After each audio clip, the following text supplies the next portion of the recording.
咁我想大家都稍稍轉入去受苦節嘅場景。諗起受苦節，你一定諗起十字架嘅。咁所以我俾大家有大約半分鐘，你腦裏邊去諗十字架，諗耶穌嘅受苦，然之後我先至開始。咁你可以少少安靜。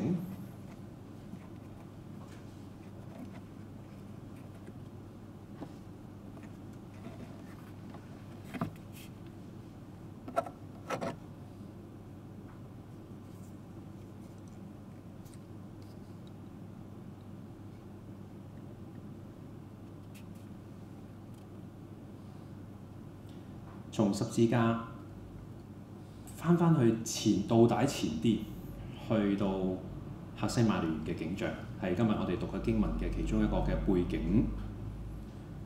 呢一段經文馬可福音嘅記載，由客西馬尼園到去大祭司嘅院子，呢幾幕嘅場景，向我哋發出一個問題：有邊個可以跟從主到底？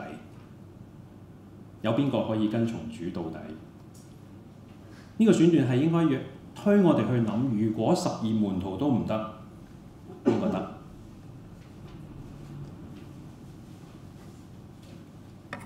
正如主同門徒講，佢話：你們所有人都要絆倒，因為經上記着，我要擊打牧羊，羊群就分散。喺耶穌被出賣嘅時刻，門徒四散。馬可其實形容都好透徹嘅，門徒唔單止係絆倒啊，更加係撇下耶穌。50節，全都撇下耶穌逃跑了。馬可福音第一次用撇下係1章，所以你睇到咧，喺一開始嘅撇下同埋呢個臨近馬可福音嘅結尾嘅篇章嘅撇下，好似大家有個呼應啊！撇下無獨有偶，讓人去諗起耶穌呼召門徒嘅時候嘅動作，門徒撇低網跟隨耶穌，去到耶穌被賣，門徒四散，佢哋撇低耶穌逃跑。嗱，今日我哋都係安坐喺度睇聖經，一掌全局，你知道事件會點發生㗎啦。好自然咧，我哋就會做起評判。對門徒咧就評頭品足，總係可以講出邊個啱邊個錯嘅。我記得好似喺疫情嘅時候咧，啱啱嗰一輪咧係冬季奧運。咁我同小朋友睇一啲直播，睇得最刺激、最速度最快嘅滑冰同埋咧有一個大跳台等等嘅項目，睇得好開心㗎。一路睇嘅時候咧，最初唔識咩冬季奧運啲項目㗎，睇得多都識講啦。哇！乜咁渣㗎？佢應該咁樣跳啊嘛，去到嗰度咁樣剎掣先至飛到過去㗎嘛。呢個人咁樣嘅，我哋一路喺度評頭品足嘅時候，大家都笑住講：哇！世界頂級喎，你識滑雪咩？你講咁多嘢嘅，我哋又真係唔識啊！好好啲欣賞啊！諗下門徒嗰時候嘅處境，可以唔驚唔逃跑咩？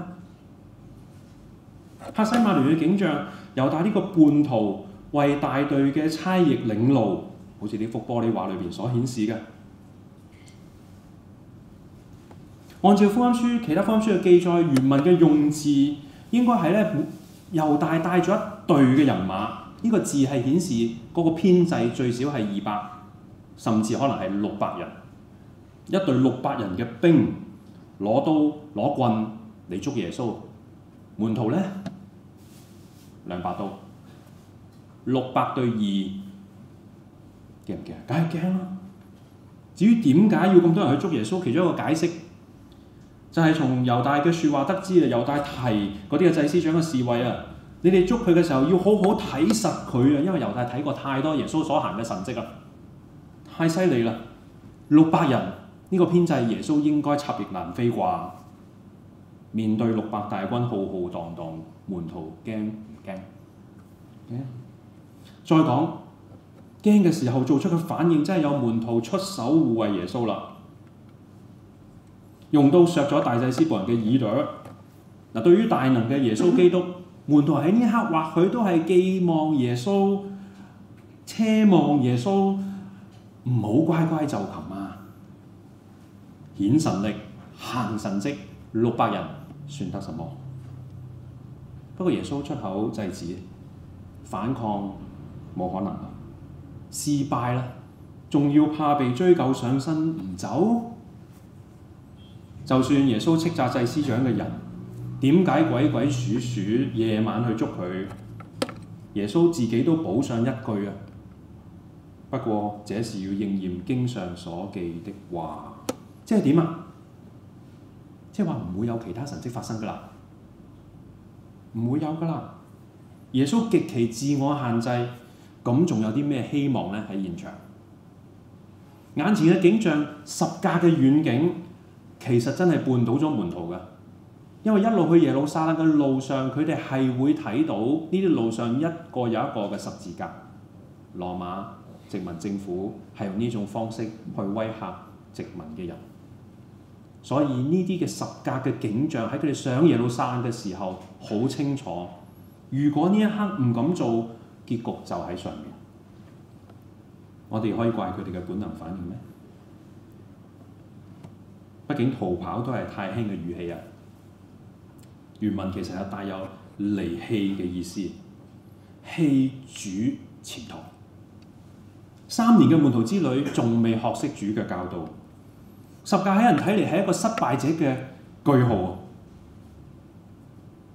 佢哋未學識咩叫背起十字架。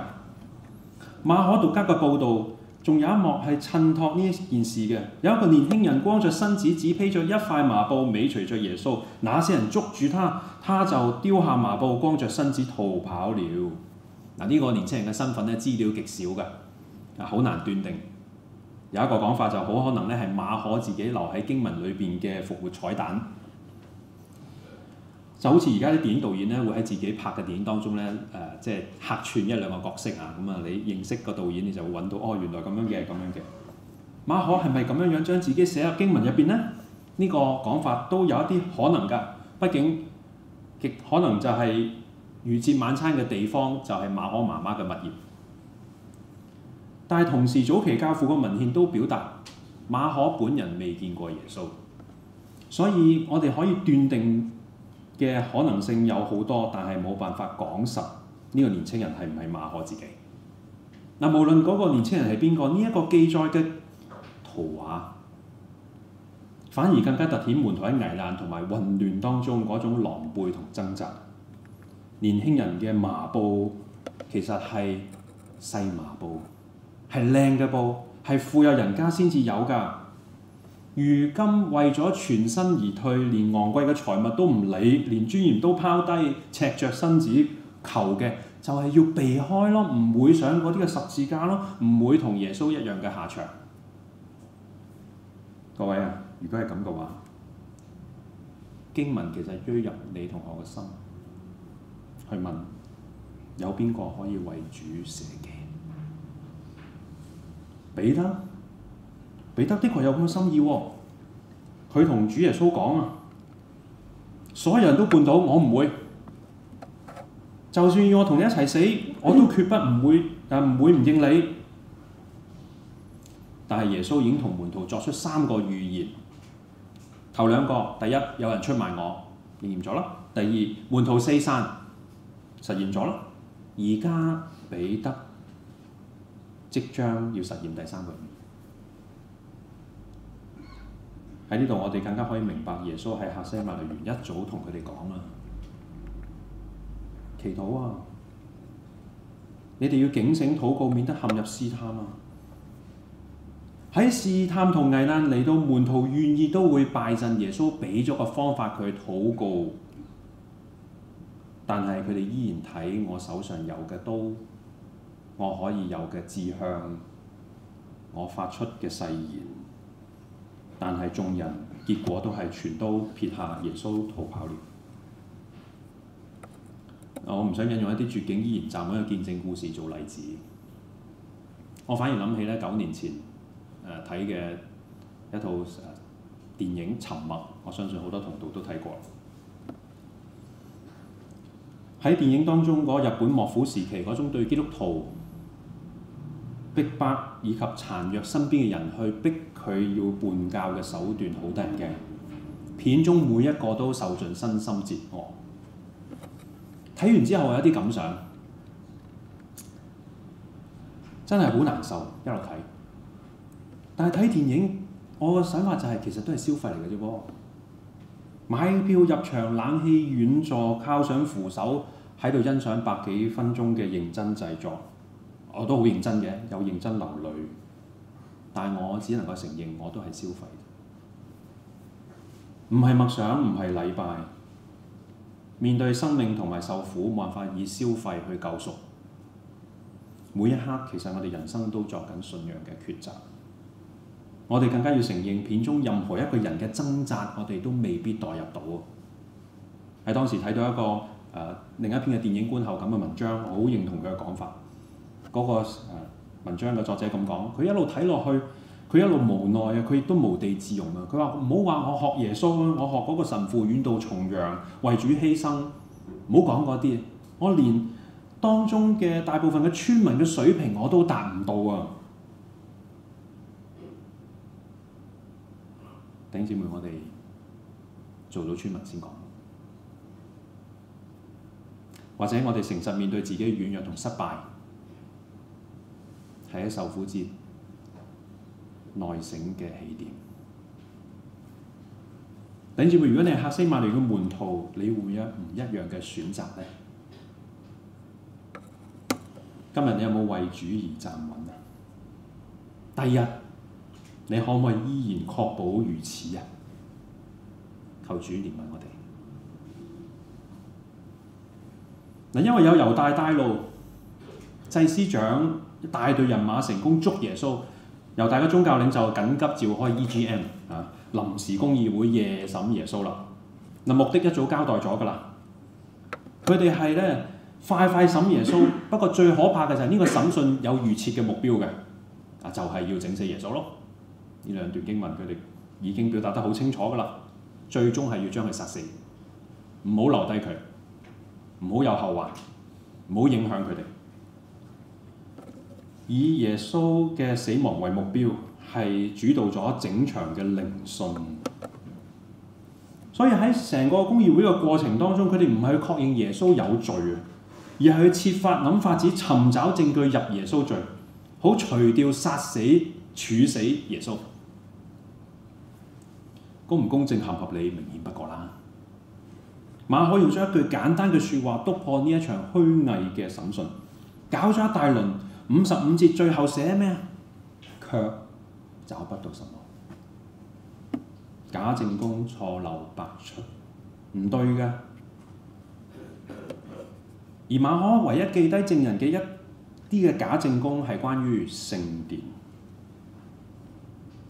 每一代嘅猶太人都知道聖殿重要啊，所以對於祭司長嚟講，聖殿係更加係宗教經濟權力嘅利益核心，政治穩定嘅象徵。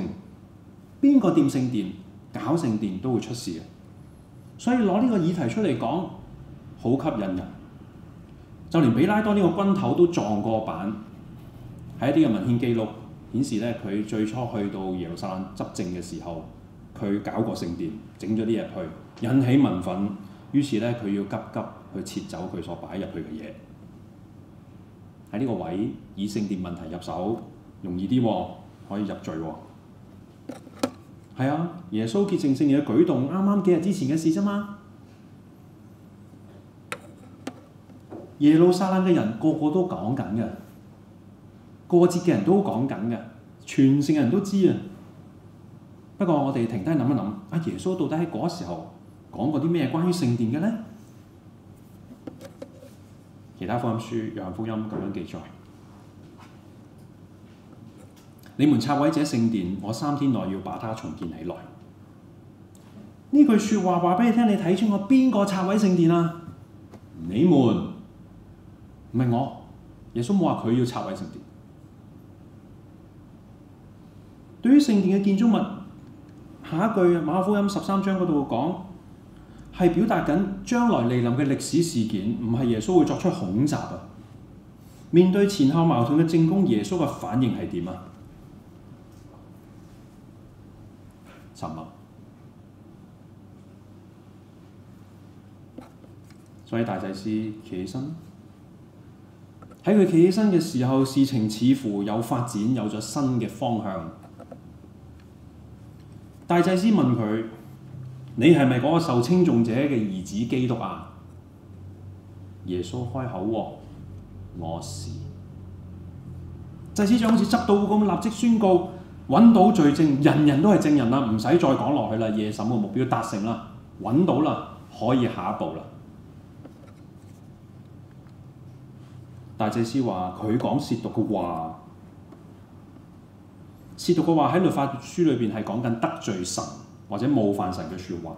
嗱，咁就算佢哋真心認定耶穌係褻瀆神，要佢哋好真心幫神維權，但呢個點會係耶穌嘅過錯呢？耶穌唔係答咗佢咯，佢就係神嘅兒子。耶穌講緊事實，耶穌更加話俾佢哋聽：你哋要睇見人子坐喺大能者嘅右邊，並要駕着天上的雲彩來到。公議會嘅人，佢哋咬定佢哋所聽到嘅就係褻瀆。顯然，第一，佢哋唔信耶穌係神嘅兒子啦；第二，佢哋執意按照計劃有罪證，乜都唔使理啦，消滅佢。佢係咪先知唔緊要啦，消滅佢。真理真相全部讓路，因着呢種嘅扭曲嘅心態，在場嘅人開始喐手喐腳，戲弄、奚落、擊打、惡待耶穌，直到天光。然之後先將耶穌交俾彼拉多，個目的亦都好清楚㗎，要借彼拉多嘅手殺死耶穌，因為佢哋唔想自己引起民憤。所以《使徒信經》我哋常常背到個事情嘅結局，就係喺本丟彼拉多手下受難，被釘於十字架。弟兄姊妹，喺呢個罪惡嘅場面裏邊，耶穌喺其中顯明咗乜嘢真理啊？我諗到6項，之後會再附加1項。冇罪嘅人而完全嘅人，被當為有罪被處死嘅人。第二，完全嘅神自己被當為講説話得罪褻瀆神。第三，祭司長控告耶穌意圖拆毀成為賊窩嘅聖殿，自己先至係有份拆毀道成肉身真正聖殿嘅罪人。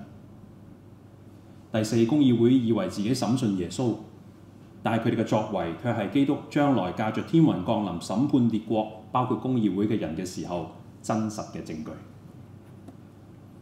第五，祭司長成為神道路真理生命嘅攔阻。耶穌基督呢個永遠嘅大祭司，佢喺十字架上流血捨身，成就永遠嘅祭。佢打開呢條道路，讓人經過呢個聖殿嘅幔子，直達父神嘅面前。第六，公議會嘅計謀，猶大嘅出賣羅馬十字架嘅酷刑，睇起嚟係耶穌全盤嘅失敗，門徒全都逃跑。但耶穌佢係一而再再而三，正如古時先知以及佢自己所預言，每一步完全實現咗神要拯救世人脫離罪惡嘅救恩計劃。喺荒謬嘅場景、黑暗嘅人世、罪惡嘅高峰，主耶穌基督顯明咗真光真理。再附加一項，第七，返到今日嘅選段嘅起點。年青人為保命而寧願撇下衣物，不顧羞辱，赤身而逃。耶穌呢？耶穌為咗救我哋，寧願走上十架，赤身受盡羞辱、痛苦而死。呢一啲一切嘅對比，係應該讓我哋喺受苦節嘅時候諗起，主竟然係為咗我、為咗你、為咗我哋呢一班咁嘅人，被釘喺十字架上承受呢一切。所以喺受苦節，對於弟兄姊妹，對於你嚟講係一個點樣嘅日子啊？一個基督徒作家講得好啊，受苦節係神冇放棄我哋喺苦難而不顧嘅明證，神甘願親自嚟同我哋分擔呢一切。耶穌基督真係受盡呢啲苦難同折磨，我哋點可以輕言離棄主？受苦節嘅反省應該讓我哋諗起，我哋知道主嘅恩典，我哋應當再背起十字架跟從佢。翻去個場景，穿插喺耶穌被捉同埋審議會夜審嘅記載，就係關於彼得唔認主嘅故事咯。我哋都好熟悉嘅。從客西馬尼園逃跑之後，彼得冇走得遠。彼得係遠遠咁樣跟住耶穌，一路去到大祭司嘅院嗰度，遠遠地跟住耶穌。呢個係彼得啊，弟兄姊妹，你設身處地諗下呢個舉動係軟弱咩？人人都四散匿埋㗎啦。但係彼得明知山有虎，偏向虎山行，跟到耶穌到底，去到大祭司嘅院子裏邊，你同我有幾多人做得到啊？彼得認定自己必須要做啲嘢，佢履行緊自己對耶穌嘅承諾啊！承諾乜嘢啊？就算你要我同你一齊死，我都決唔會唔認你啊！佢以佢最大嘅力量睇睇，仲有咩可以做啊？唔係咩？你睇佢同咩人一齊坐？大祭司嘅院子裏邊嗰班差役喎。經文嘅火堆，馬可其實喺原文用咗一個光字。光咩意思啊？就係隱藏唔到啊！嗰個光影住佢個樣啊！佢喺火光面前坐喺一班啱啱去捉完耶穌嘅差役隔離喎。會唔會係彼得其實諗住混入差役當中？係膽大心細嘅智謀，又或者最危險嘅地方，反而係最安全嘅地方咧？抑或係彼得唔想孭起十字架，佢又唔想耶穌走上十字架，總唔知諗啲方法啦。所以佢跟從耶穌，但係佢係又離開耶穌嘅十字架遠遠嘅。各位有人感慨咧，即係過去幾年好多嘅變化，環境、疫情，我哋個人嘅教會都好多嘅變化。疫情好似打散咗信仰咁，甚至有人去話感覺自己好似離開主耶穌好遠好遠。你有冇啲咁嘅會友啊？我都去諗係呢幾年。我係近主多咗，定係遠離咗？我同罪我自義世俗會唔會反而更加親近咗啊？就好似讓我哋有機會停一停，諗一諗，反省下。實際今日個我到底係唔係只係遠遠嘅跟住耶穌？今日我同十字架嘅距離係幾多？或者咁講，喺十字架同你同我跟隨耶穌之間，係咪有一個安全距離啊？十字架係好好，不過我哋唔想被挑戰、被要求，行遠啲咯。太近十字架令我好唔舒服啊，行遠啲咯。會唔會係咁啊？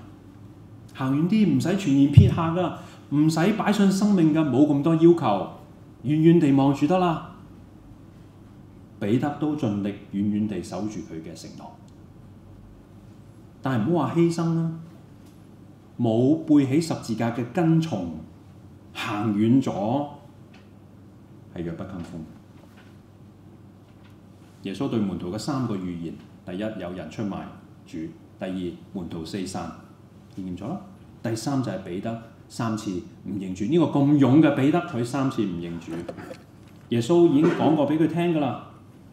你會3次唔認我，但係彼得喺第一次唔認主嘅時候，佢係詐傻扮懵啊！唔知道啊，唔知你哋講咩啊？你係咪跟個耶穌？唔知啊，我唔知啊，唔知你講咩。佢否認。喺呢個火光底下，佢被認出，佢否認。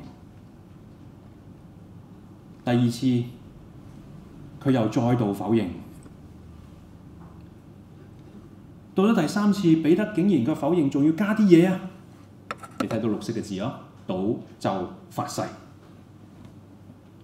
賭咒發誓原文係2個動詞嚟嘅，英文翻譯做 to curse， 咒邊個咧？咁樣樣可以話彼得咒詛自己啦。如果我認識耶穌，就天打雷劈咁。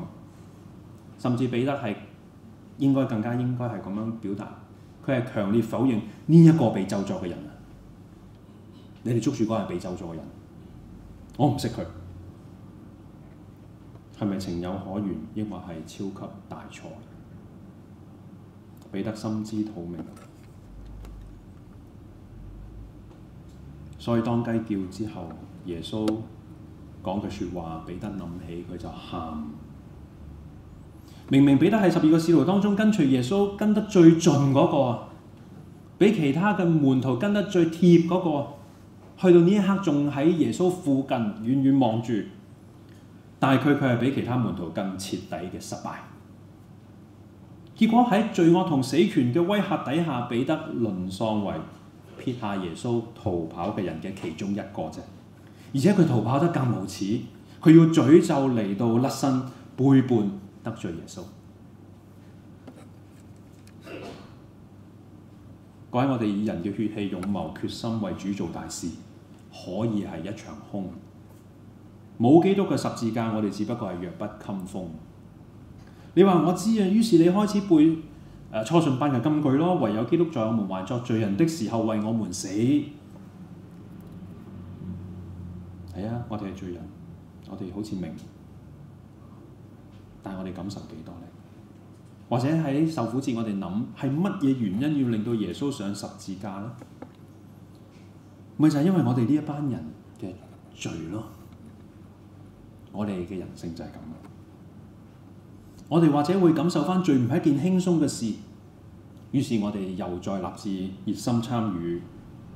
但係即使係咁，唔代表我哋內心穩妥，更加可能我哋再過一段年日，又悄悄地容讓罪喺我哋嘅生命當中發生、滋生，漸漸連自己都呃埋，帶着光環，披着羊皮，卻係被罪所勝。我哋好似彼得咁有幹勁，都抵抗唔到罪。我哋同十字架嘅距離，唔通係我哋努力一啲、用功一啲、加把勁提高警覺就可以拉近咩？唔可以嘅，唔可以嘅。十字架若果唔係主先為我哋去孭，冇人能夠孭。各位，我哋今日你同我都可能喺失敗裏邊，喺十架面前，我哋應當發現主係滿有恩典，而我哋實在需要主嘅恩典。頂住佢彼得係好過好多個門徒㗎，佢跟耶穌跟到大祭司長嘅門口，企喺差役嘅火光面前，佢真係唔算得太差，仲好好添啊！跟住耶穌咁多年，有少少瑕疵冇乜所謂啦。但係我哋人嘅角度睇罪，常常都認為我已經咁好，無傷大雅啦，放過自己。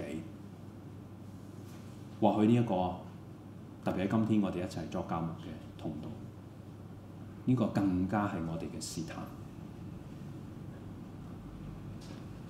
人要喺耶穌基督被釘十字架嘅呢一個事實嚟到出發，嗰個重量嚟到出發，先至睇到我哋真係冇辦法對付到自己嘅罪，哪怕只係個一點點。